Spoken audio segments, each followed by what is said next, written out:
ভিডিওর থাম্বনেলে আপনি যেমনটা দেখলেন যে এসআইআর এর হিয়ারিং নিয়ে সুখবর। যদি ফাইনাল ভোটার তালিকাতে আপনাদের নাম না ওঠে, সেক্ষেত্রেও কিন্তু আপনাদের ঘাবড়ানোর কোনো দরকার নেই।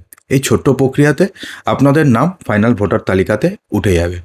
অর্থাৎ আপনি এই ভিডিও করার মূল উদ্দেশ্য হচ্ছে এই হিয়ারিং নিয়ে কিন্তু আপনারা ঘাবড়াবেন না বা অযথা প্যানিক করবেন না। অনেক রাস্তা রয়েছে যার মাধ্যমে যদি আপনাদের কোনো সমস্যাও হয় তো তার সমাধান কিন্তু হয়ে যাবে। দেখুন, আগেই বলে দিই যে এই এসআইআর প্রক্রিয়া কিন্তু কোনোভাবে নাগরিকত্বের সঙ্গে যুক্ত নয়। অর্থাৎ এসআইআরে যদি ফাইনাল ভোটার তালিকাতে আপনাদের নাম না থাকে, তাহলে সেক্ষেত্রে যে আপনাকে ভারতবর্ষ থেকে তাড়িয়ে দেবে, আপনাকে যে বাংলাদেশে পাঠিয়ে দেবে, এমনটা কিন্তু বিন্দুমাত্রও নয়। ঠিক আছে, তো সেক্ষেত্রে কী বৃত্তান্ত রয়েছে জানাবো, তবে তার পূর্বে চ্যানেল নতুন হয়ে থাকলে সাবস্ক্রাইব করবেন, ভিডিওটিকে শেয়ার করবেন যাতে সবার কাছে ভিডিওটি পৌঁছায় এবং সবাই আরও আশ্বস্ত থাকতে পারে। দেখুন, মূলত হিয়ারিং এখন প্রায় 1,60,00,000 লোকের কাছে হিয়ারিংয়ের নোটিশ যেতে চলেছে। এটা নির্বাচন কমিশন ক্লিয়ার বলে দিয়েছে যে এতজনের লিস্ট প্রকাশিত হতে চলেছে এবং হয়ে গেছে কিছু কিছু জায়গাতে। ঠিক আছে, এখানে লজিক্যাল ডিসক্রিপেন্সি আনম্যাপড রয়েছে, অর্থাৎ যত ভোটারের নামে হিয়ারিংয়ের নোটিশ আসার কথা বা যত ভোটারের হিয়ারিং হয়েছে সমস্ত লিস্ট মিলিয়ে প্রায় 1,60,00,000 লোকের কাছে হিয়ারিংয়ের নোটিশ আসবে। ঠিক আছে, তো সেক্ষেত্রে যদি আপনাদের বাবার নামে কোনো মিসম্যাচ থাকে, আপনি যদি প্রোজেনি ম্যাপিং করিয়ে থাকেন, আপনাদের যদি মায়ের নামে মিসম্যাচ থাকে বা ঠাকুরদা অথবা ঠাকুমা 2002 সালের লিস্টে এক নাম, তারপরে ধরুন কোনো কারেকশনের কারণে সেটা ধরুন 2025-এর নাম চেঞ্জ হয়েছে, যদি এরকম থাকে, অথবা ধরুন যদি আপনার নামে কোনো ভুল থাকে, আপনি ধরুন সেলফ ম্যাপিং করেছেন, 2002 সালে ছিল একটা, 2025 সালে চেঞ্জ হয়েছে, অথবা ধরুন ডেট অফ বার্থের কোনো গণ্ডগোল থাকে, অথবা কেউ যদি কাউকে বাবা হিসাবে দেখায় এবং সেটা যদি 5 জনের বেশি হয়, তাহলে সেক্ষেত্রে হিয়ারিংয়ের নোটিশ আসবে। এছাড়া যদি 45 বছরের উপরে কারোর এজ হয়ে থাকে, তা সত্ত্বেও যদি 2002 সালের ভোটার লিস্টে তার নাম না থাকে এবং তিনি যদি তার বাবা মায়ের নাম দিয়ে যদি প্রোজেনি ম্যাপিং করিয়ে থাকেন, তাহলে তাদের নামেও হিয়ারিংয়ের নোটিশ আসবে। এছাড়া কয়েকটি দলিল যেগুলোকে পরবর্তীকালে না বলে দিয়েছে নির্বাচন কমিশন, যেমন ধরুন ডোমিসাইল সার্টিফিকেট, যেমন ধরুন 2010 সালের পরে ইস্যু হওয়া ওবিসি সার্টিফিকেট, এগুলোকে তো না বলেছে নির্বাচন কমিশন।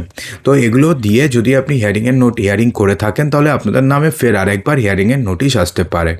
ঠিক আছে, অর্থাৎ সব কথা ধরতে গেলে আপনি যদি ঠিকঠাক দলিল দিতে না পারেন, দেখুন আপনি যদি সব কিছু প্রমাণ দিতে পারেন, যে ধরুন আপনাকে ডাকলো আনম্যাপড হিসাবে, তখন আপনাকে দেখাতে হবে আপনাদের জন্ম তারিখ অনুযায়ী আপনাদের ডকুমেন্টস। যেমন ধরুন যদি আপনার জন্ম 1987-এর আগে হয়, তাহলে শুধুমাত্র আপনার ডকুমেন্টস দেখাতে হবে 11টার মধ্যে যে কোনো একটা। যদি আপনার জন্ম 1987 থেকে 2004-এর 1 এপ্রিলের আগে হয়, তাহলে দেখাতে হবে দুটো, আপনার এবং আপনার বাবার অথবা আপনার মায়ের। ঠিক আছে, তারপরে যদি আপনার জন্ম 2004 সালের এপ্রিলের পরে হয়, তাহলে আপনাকে দেখাতে হবে তিনটা, আপনার বাবার এবং আপনার মায়ের, তিনজনের ডকুমেন্টস দেখাতে হবে। 13টি ডকুমেন্টসের মধ্যে 11টি, আর দুটো হচ্ছে আধার কার্ড পরিচয়পত্র হিসাবে, এবং যদি আপনাদের কাছে পিআরের এসআইআরের কপি থাকে তাহলে ওটা, অর্থাৎ সব মিলিয়ে 13টা যদি দেখাতে পারেন, তাহলে সেক্ষেত্রে তো আপনাদের কোনো সমস্যা নেই। ঠিক আছে, কিন্তু যদি আপনাদের কাছে কোনো ডকুমেন্টস না থাকে, তাহলে সেক্ষেত্রে কী করবেন? ধরুন আপনি শুধু ডোমিসাইল সার্টিফিকেট দিয়ে আপনি হিয়ারিং করেছেন, ঠিক আছে, তাছাড়া আপনাদের কাছে আর কিছুই নেই। তো সেক্ষেত্রে তখন কি হবে?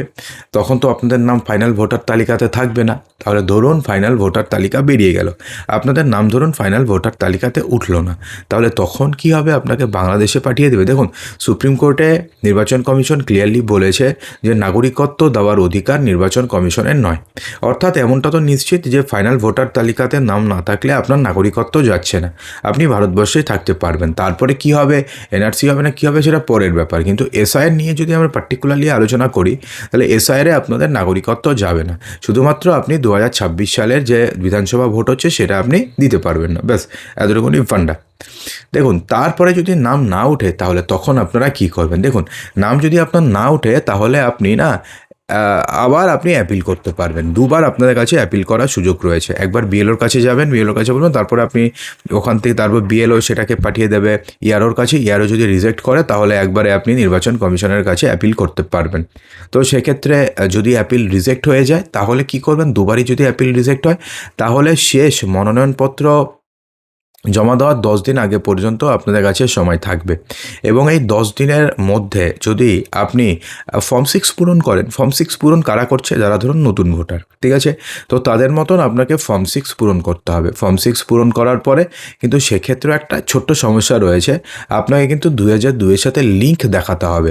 এমনটা নয় যে আপনাদের নাম বাতিল হয়ে গেল, আপনি ফর্ম 6 পূরণ করলেন, আপনাদের নাম উঠে গেল, তাহলে তো পুরো এসআইয়ের প্রক্রিয়াটাই বেকার হয়ে গেল না? এত টাকা খরচা করে তাহলে মানুষ তো, যাদের কাছে ডকুমেন্টস নেই, যারা অরিজিনালি ভারতীয় নয়, তাদের কাছে তো ডকুমেন্টস নেই, তো তারা কী ভাববে? কী দরকার আছে? এসআইয়ের প্রক্রিয়া চলে যাবে, আবার নতুন করে ফর্ম 6 পূরণ করবো, আমার নাম উঠে যাবে, কোনো সমস্যা নেই। কিন্তু শুধু যদি কেউ যদি মানে অরিজিনাল ভারতীয় না হয়ে থাকে তাহলে পরে তাদের কিন্তু সমস্যা হবে। কিন্তু কেউ যদি অরিজিনাল ভারতীয় হয়ে থাকে তাহলে সেক্ষেত্রে যদি কোনো কারণে মিস্টেকেনলি তার নাম যদি ফাইনাল ভোটার তালিকা থেকে বাদ চলে যায়, তাহলে সেক্ষেত্রে তিনি শুধুমাত্র ফর্ম 6 পূরণ করবেন এবং 2002 এর সাথে একটা লিঙ্ক দেখাবেন।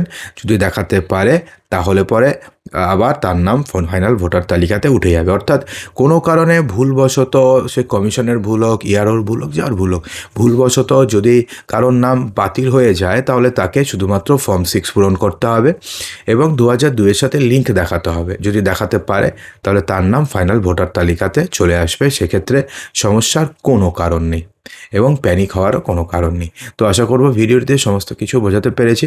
ভালো লাগলে লাইক করবেন, শেয়ার করবেন এবং চ্যানেলটিকে সাবস্ক্রাইব অবশ্যই করবেন।